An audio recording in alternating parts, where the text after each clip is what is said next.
Assalamualaikum warahmatullahi wabarakatuh. Pada hari yang ke-26 dari bulan Ramadan ini, kita akan membahas tentang penghulu istighfar yang dianjurkan untuk kita baca di setiap pagi 3 kali, di sore hari 3 kali, dan kita perbanyak membaca ini. Juga kita baca di penghujung qiyamul lail kita, karena ini penghulunya istighfar. Artinya istighfar-istighfar yang ada itu ini pimpinannya gitu ya. Ya, apa penghulu istighfar itu?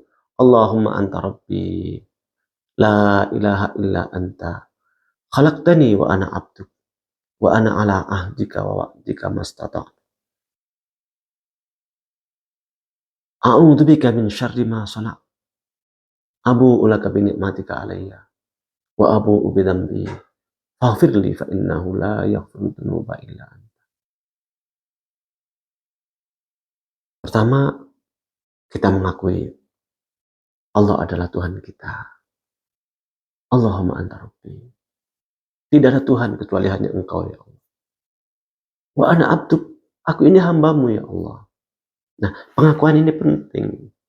Karena inilah jati diri manusia. Kita adalah hamba Allah Subhanahu wa taala. Allah adalah Tuhan kita. Dan status ini terus kita jaga terus. Ketika kita menyimpang, nah itu pada saat itu kita mengurangi status kita. Ketika kita mendekat lagi, kita kembali lagi. Nah, kalau status kita terus kita jaga terus sampai kita kepada Allah Subhanahu wa taala. Dan yang membuat kita keluar dari status hamba Allah itu kan ketika kita maksiat kepadanya, ketika kita menentangnya, apalagi sampai kemudian menyekutukan Allah dengan yang lain. Maka kita ucapkan Allahumma anta rabbi, la ilaha illa anta, khalaqtani wa ana abduk. Engkau yang menciptakan aku ya Allah, aku ini hambamu. Ini terus kita jaga sampai nanti kita dipanggil oleh Allah, ya ayyatuhan nafsul mutmainnah, irji'i ila rabbiki radiyatan mardiyah, fadkhuli fi ibadi, masuklah dalam kelompok hamba-hambaku. Kita diakui sebagai hamba Allah dan kemudian disuruh masuk dalam kalangan hamba-hamba Allah Subhanahu wa taala. Khalaqtani wa ana abduk wa ana ala ahdika wa wa'dika mastata'tu. Ya Allah, aku ada dalam perjanjianmu ya Allah. Dan aku juga terus-menerus berupaya meraih janjimu ya Allah, semampuku.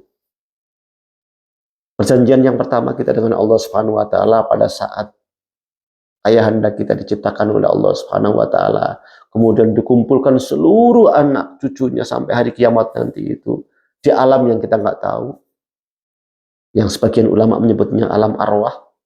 Allah menjanji kepada kita, alastu birabbikum, bukankah aku ini Tuhan kalian?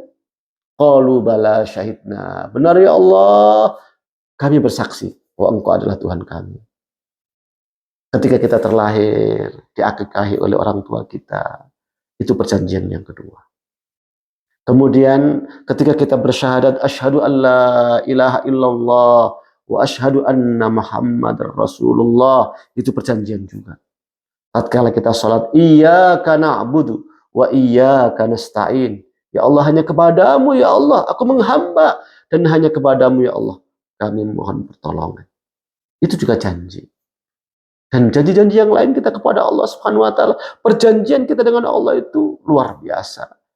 Kita terus berupaya tetap dalam perjanjian itu, nggak mengubah sedikit pun. Dan kita juga selalu berupaya untuk meraih janji-janji Allah Subhanahu wa taala yang Allah janjikan kepada hamba-hambanya.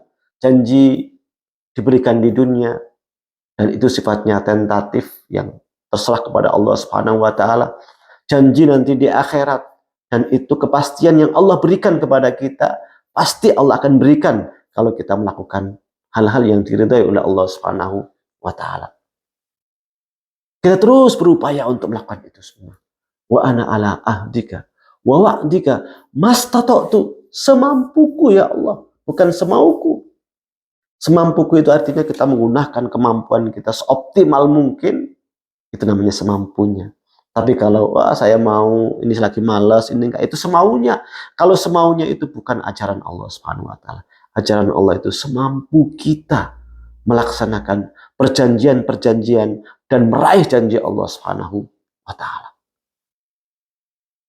A'udzubika min syarri ma sana'at. Ya Allah, aku berlindung padamu ya Allah dari kejelekan yang aku perbuat. Ada hal-hal yang kuperbuat dan itu jelek ya Allah. Aku berlindung padamu ya Allah. Lindungi aku dari kejelekan-kejelekan yang muncul dari diri saya. Muncul dari tindakan-tindakan saya. Abu ulaka bi nikmatika alaih. Aku kembali kepadamu ya Allah. Aku akui ya Allah, nikmat-nikmat yang Engkau berikan kepadaku sangat banyak, nggak terhingga dan nggak mungkin bisa aku hitung. Namun wa abu ubidambi, aku pun mengakui dosa-dosaku ya Allah, dosaku terlalu banyak. Ada banyak nikmat yang belum kusyukuri. Ada banyak nikmat yang belum aku syukuri. Bahkan bukan hanya nggak aku syukuri, tapi malah aku gunakan untuk durhaka kepadamu ya Allah. Faghfirli, karena itu ampuni aku ya Allah. Fa innahu la yaghfiru dzunuba illa anta. Karena nggak ada yang mengampuni dosa kecuali Engkau ya Allah. Ini kalau kita lihat kalimat-kalimatnya, redaksinya memang luar biasa menggambarkan jati diri kita sebagai manusia dan menggambarkan Allah Subhanahu wa taala yang maha dalam segala hal, maha pengasih, maha pengampun, maha kuasa, maha bijaksana. Karena itulah maka sadarlah kita sebagai hamba Allah Subhanahu wa taala, tetaplah menjadi hambanya.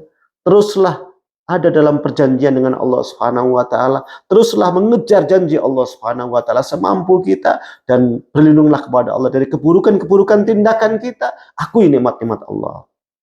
Renungkan nikmat-nikmat Allah dan juga akui dosa-dosa kita sehingga dengan begitu kita akan lebih khusyuk memohon ampun kepada Allah Subhanahu wa taala. Fa innahu la yaghfiru dzunuba illa anta. Inilah sayyidul istighfar. Ucapkan di pagi hari 3 kali, ucapkan di sore hari 3 kali, dan sering-sering mengucapkannya juga termasuk dan terutama di penghujung sholat malam kita.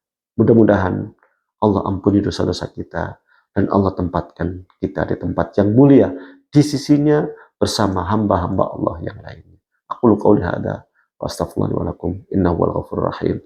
Assalamualaikum warahmatullahi wabarakatuh.